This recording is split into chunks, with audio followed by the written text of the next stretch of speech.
From Van Damme literally kicking his way to stardom outside a restaurant, to accidentally knocking out co-stars and filming in a lawless walled city that no longer exists, the making of this martial arts cult classic is packed with bizarre behind-the-scenes stories, production accidents, and outrageous lies that somehow launched Hollywood careers. Here are 15 weird facts you didn't know about Bloodsport.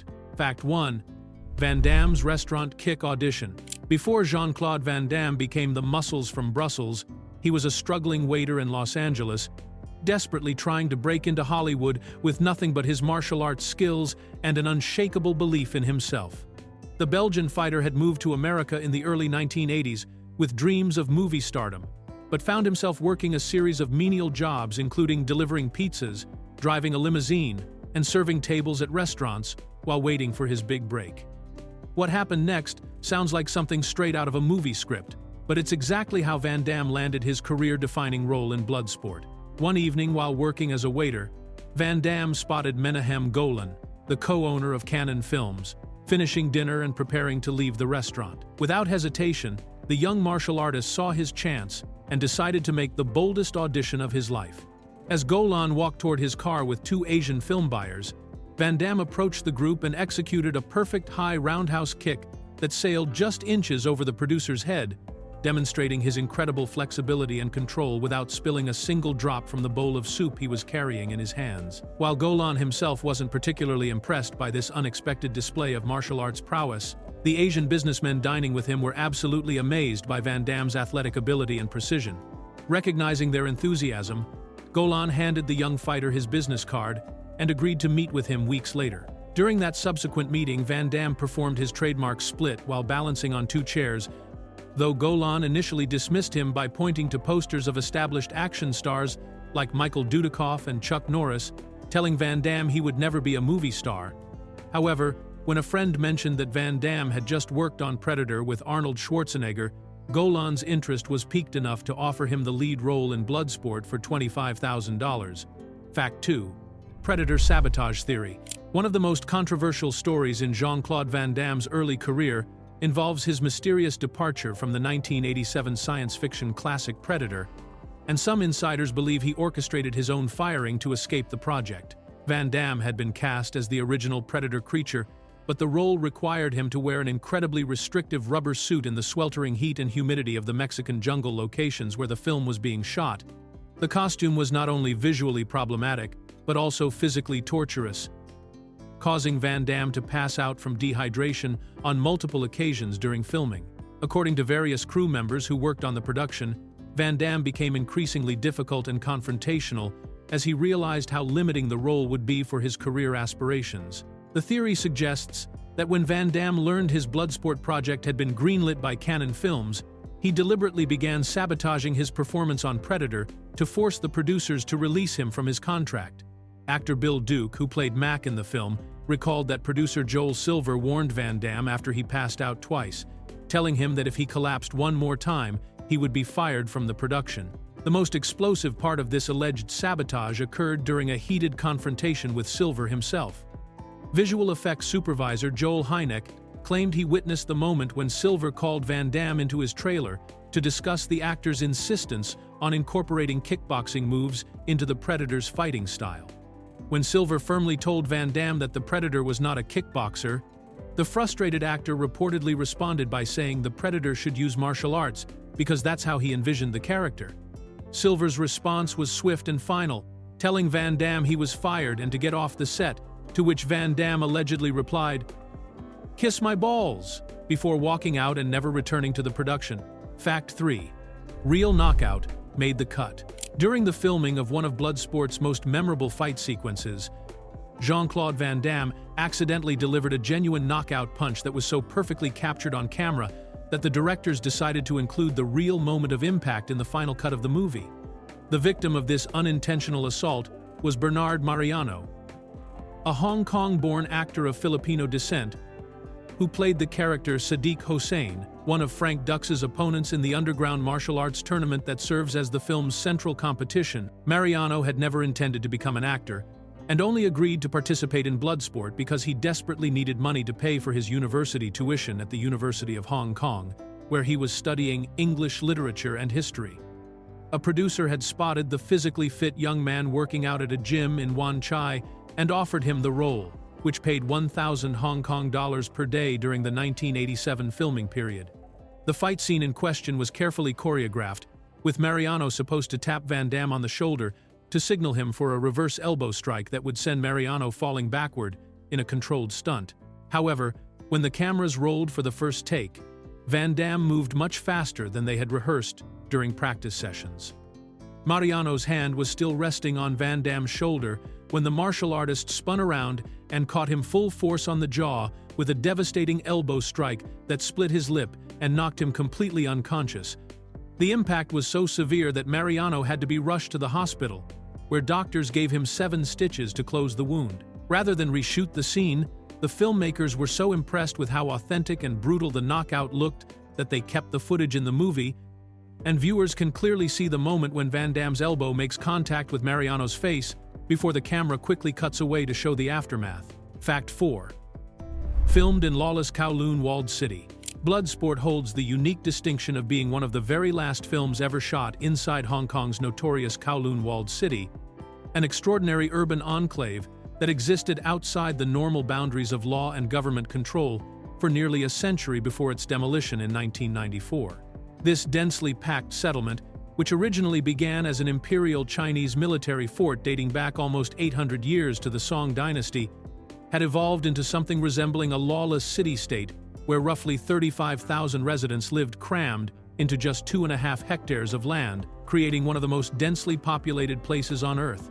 By the time Bloodsport was filmed there in 1986, Kowloon walled city had become a bizarre world unto itself, operating without municipal codes, building regulations, or effective police presence.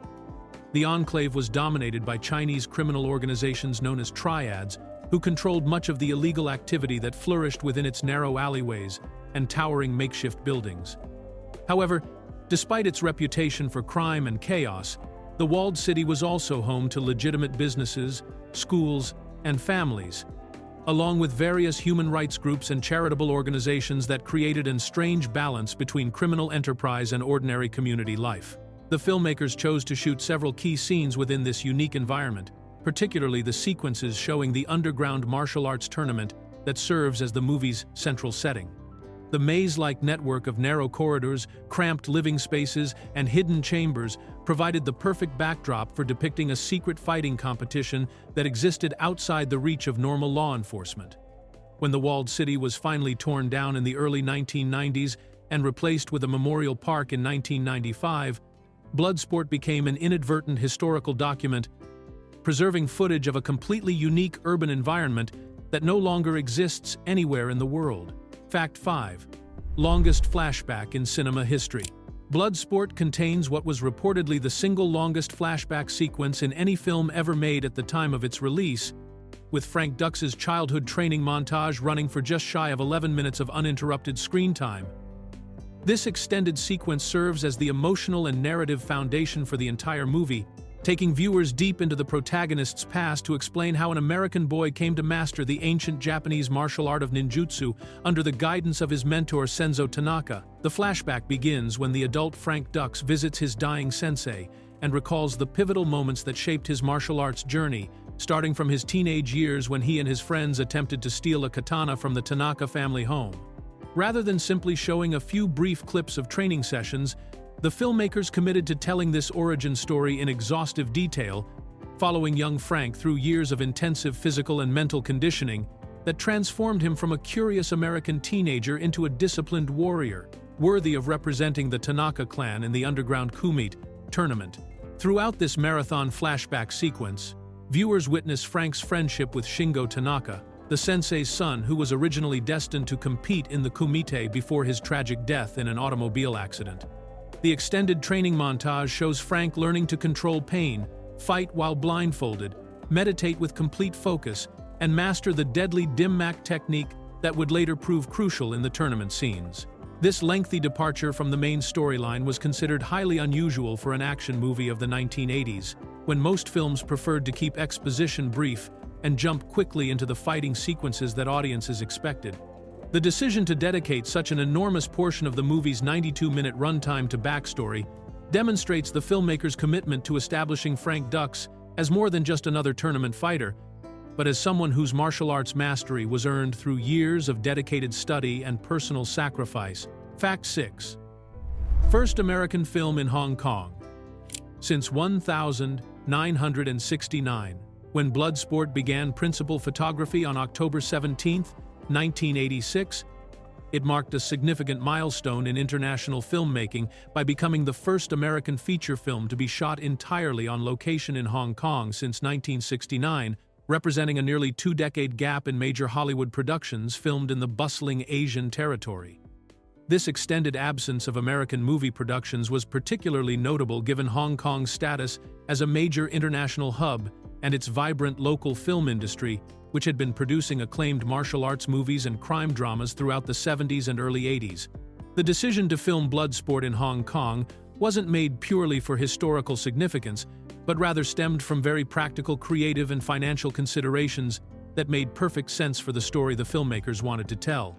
According to promotional materials from the production, the original Frank Dux claimed his real-life Kumite tournament victory in 1975 had actually taken place in the Bahamas, but the movie's producers made a deliberate choice to relocate the fictional tournament to Hong Kong because they felt the city offered a much more visually compelling and culturally appropriate backdrop for an international martial arts competition. The producers specifically stated that they chose Hong Kong because the location was both exciting and not overexposed in American films, meaning audiences would find the setting fresh and exotic rather than overly familiar from previous Hollywood productions.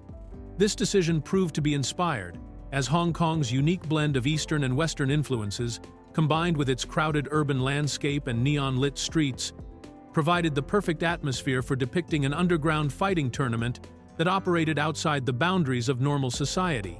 The city's dense network of narrow alleyways, traditional temples, and modern skyscrapers gave the filmmakers a rich variety of locations that enhanced the movie's themes of ancient martial arts traditions clashing with contemporary urban life, while also keeping production costs manageable compared to building elaborate sets in Hollywood studios. Fact 7. The true story was completely fabricated. Despite being heavily marketed as a true story based on the real-life exploits of martial artist Frank Dux, virtually every major claim that formed the foundation of Bloodsport's plot was later revealed to be completely fabricated by Dux himself in what amounts to one of Hollywood's most successful con jobs. The elaborate deception began with a 1980 Black Belt magazine article titled Kumite, a learning experience, in which Dux claimed to have won a secret underground martial arts tournament held every 5 years in exotic locations around the world, making him allegedly the first Westerner ever to achieve this honor. Dux's fictional biography included claims that he had served as an undercover operative for the Central Intelligence Agency during covert missions throughout Southeast Asia, that he had won the Medal of Honor for his military service, and that he possessed an undefeated fight record of 329 matches with 56 consecutive knockouts in tournament competition. He also claimed to hold multiple world records, including the fastest knockout at 3.2 seconds and the fastest kick at 72 miles per hour, along with founding his own martial arts system called Dux Ryu Ninjitsu. However, when journalists began investigating these extraordinary claims in the years following Bloodsport's release, they discovered that official military records obtained through the Freedom of Information Act showed Dux had served only in the United States Marine Corps Reserve and was never posted overseas. The CIA had no record of him ever working with the agency, and no independent witnesses could verify his participation in any Kumite tournament or confirm his alleged fight record. Most damning of all, screenwriter Sheldon Lettich, who had worked closely with Dux to develop the Bloodsport screenplay, eventually went public with his assessment of the situation, bluntly stating that Frank had told him a lot of tall tales, most of which turned out to be bullshit, and that Dux had even coached a supposed witness named Richard Bender to lie about attending the Kumite before Bender later confessed the deception. Fact 8. Vandam helped edit his own fights. Bloodsport nearly became a direct-to-video release that audiences would never have seen in theaters, but Jean-Claude Van Damme's personal intervention in the editing process saved the film from this ignominious fate and transformed it into the cult classic that launched his Hollywood career. After filming wrapped in Hong Kong during 1986, the movie sat on the shelf for nearly 2 full years because producer Menahem Golan was deeply unsatisfied with the initial cut of the film, which he considered so poorly assembled that it was unwatchable and unfit for theatrical release. According to screenwriter Sheldon Lettich, who witnessed the early version of the movie, the first edit was genuinely terrible and failed to showcase the martial arts sequences that were supposed to be the film's main attraction. Golan was so disappointed with the results that he told Lettich he had no intention of releasing Bloodsport in theaters and was planning to send it straight to the video market, which in the 1980s was considered a death sentence for any actor's career aspirations. The original editing had failed to capture the speed, precision, and choreographic beauty of the fight scenes that Van Damme and fight coordinator Frank Dux had worked so hard to create during the Hong Kong production. Rather than accept this fate, Van Damme took matters into his own hands and became personally involved in salvaging the project through the post-production process. Working alongside in-house editor Michael J. Duthie, Van Damme helped re-edit the entire movie with particular attention to the martial arts sequences, using his dancer's background and deep understanding of timing and rhythm to ensure that each fight scene flowed smoothly and highlighted the athletic skills of all the performers. Van Damme's dance training and ballet experience proved invaluable in determining the proper pacing and visual flow of the combat scenes, allowing viewers to appreciate the technical precision and physical artistry that made each fight memorable and exciting, rather than confusing or poorly structured. Fact 9. Donald Trump's favorite Van Damme movie. Long before he became the 45th President of the United States, Donald Trump was surprisingly candid about his appreciation for Jean-Claude Van Damme's martial arts movies, particularly Bloodsport, which he openly admitted was one of his favorite films despite acknowledging its obvious flaws and over-the-top nature. This unexpected endorsement came during a 1997 interview with the New Yorker magazine, where Trump was discussing his entertainment preferences and revealed his genuine enthusiasm for what many critics considered a cheesy B-movie action flick. During the interview, Trump demonstrated both self-awareness and humor about his taste in movies, fully recognizing that Bloodsport wasn't exactly high art, but being completely unapologetic about his enjoyment of the film.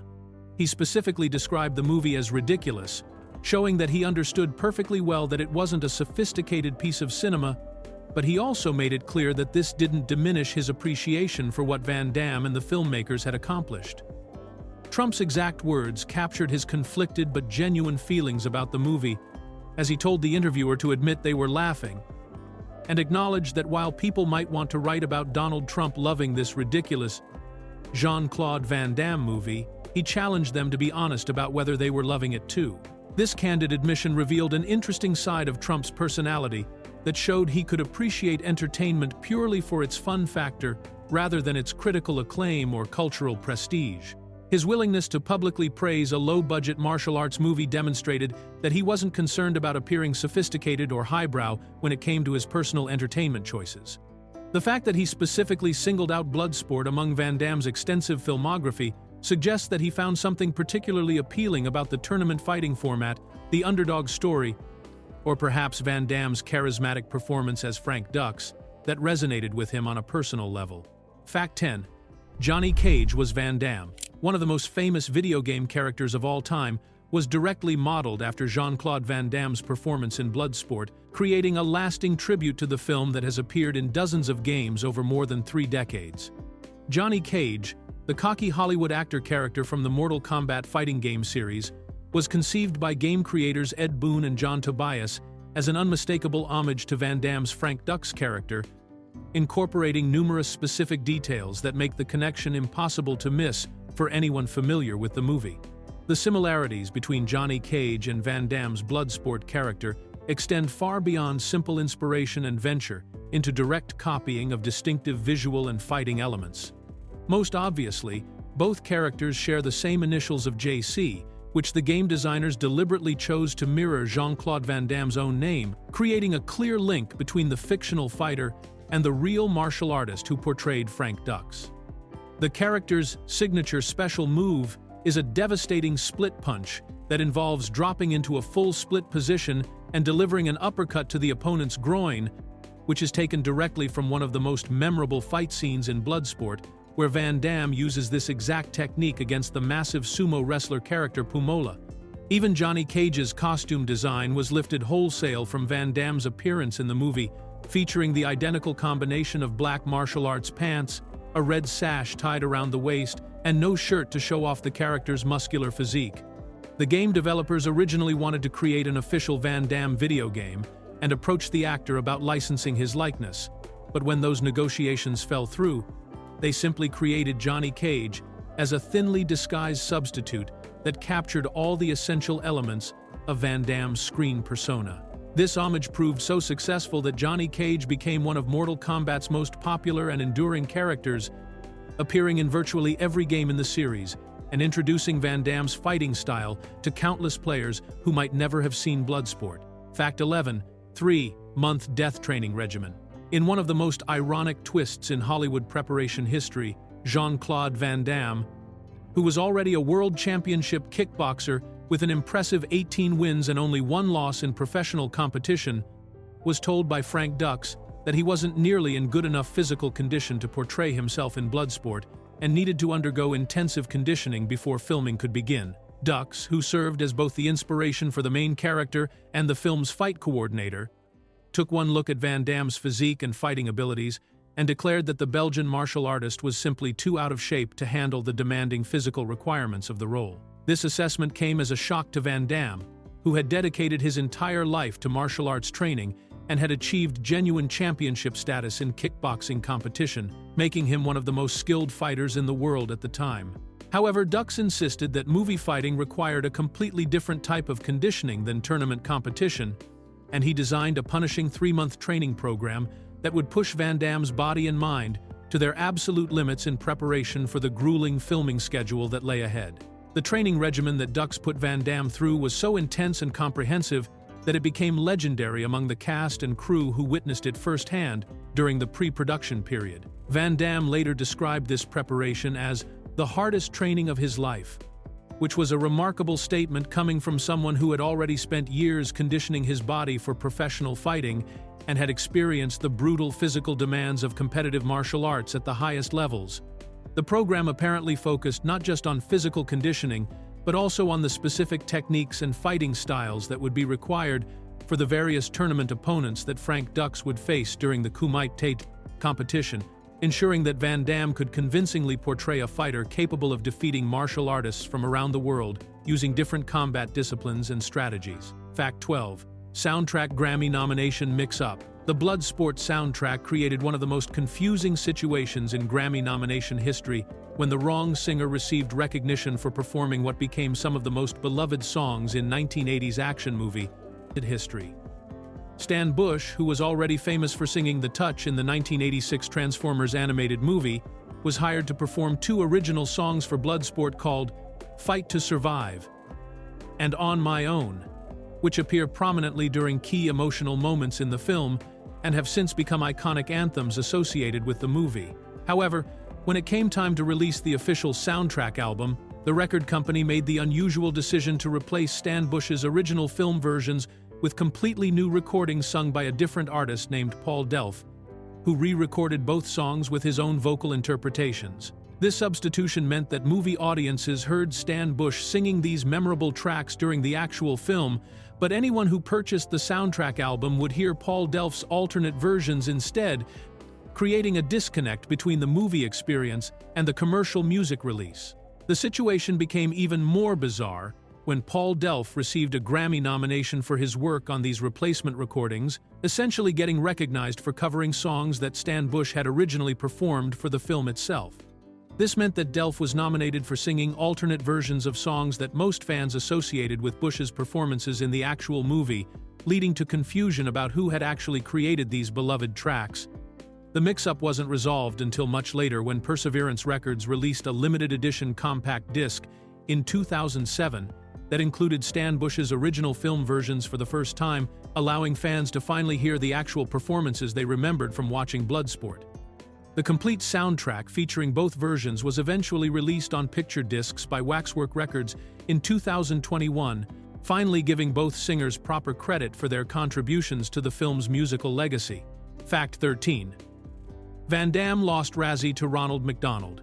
Jean-Claude Van Damme's breakthrough performance in Bloodsport earned him the dubious honor of being nominated for a Golden Raspberry Award for Worst New Star, but in what might be considered either a blessing or an even greater insult, He actually lost this notorious prize to Ronald McDonald, the famous clown mascot of the McDonald's fast food chain, who appeared in the 1988 science fiction film Mac and Me. The Golden Raspberry Awards, commonly known as the Razzies, were created in 1980 to recognize the worst achievements in film during each year, serving as a satirical counterpoint to the Academy Awards by celebrating cinematic failures rather than successes.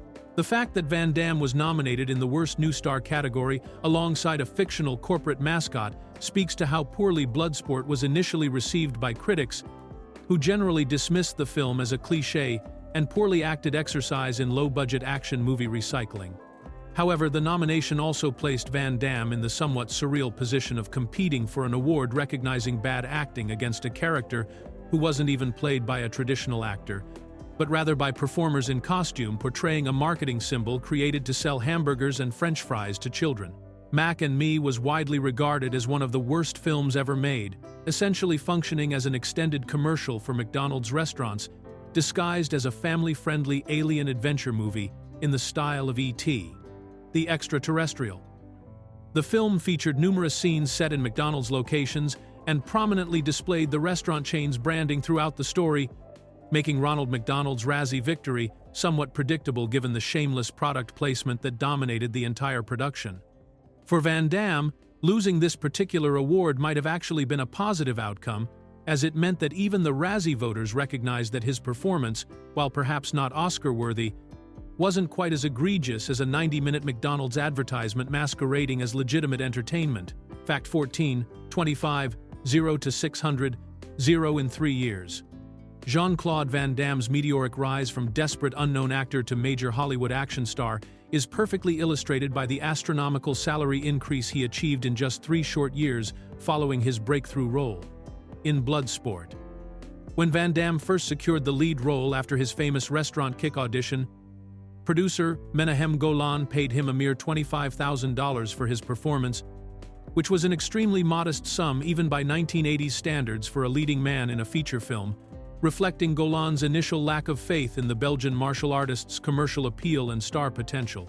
This low salary was partly due to Van Damme's complete lack of established credentials in Hollywood at the time, as he had only appeared in minor roles and was essentially begging for any opportunity to prove himself as a viable action hero who could carry an entire movie on his shoulders.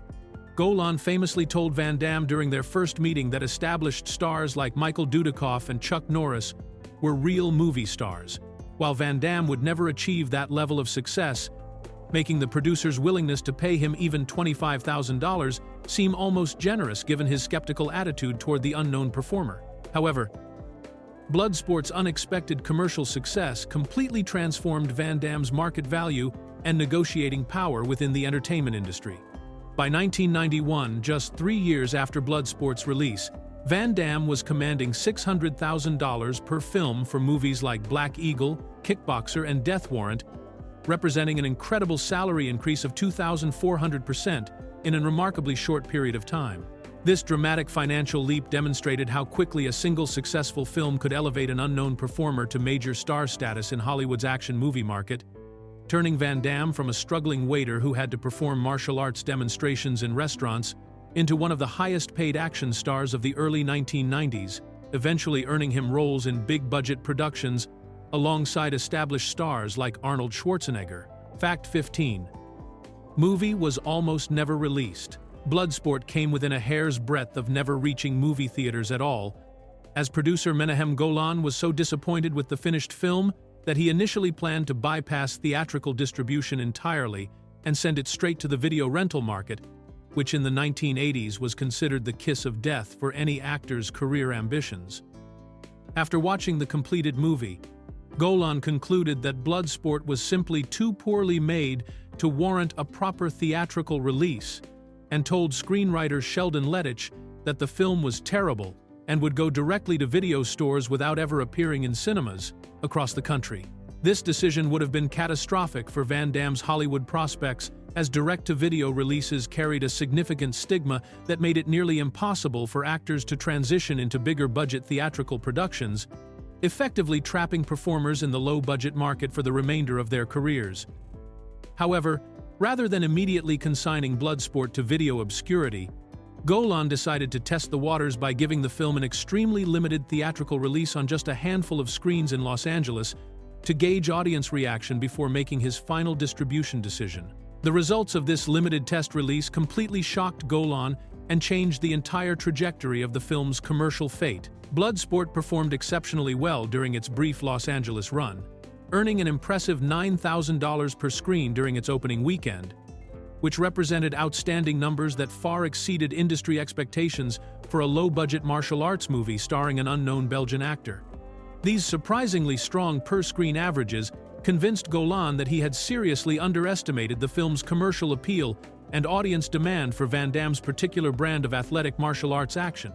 Recognizing that he might have a genuine hit on his hands, Golan immediately halted the planned video release and instead decided to give Bloodsport a proper nationwide theatrical rollout, ultimately leading to the film's $50 million worldwide gross and Vandam's transformation into an international action star.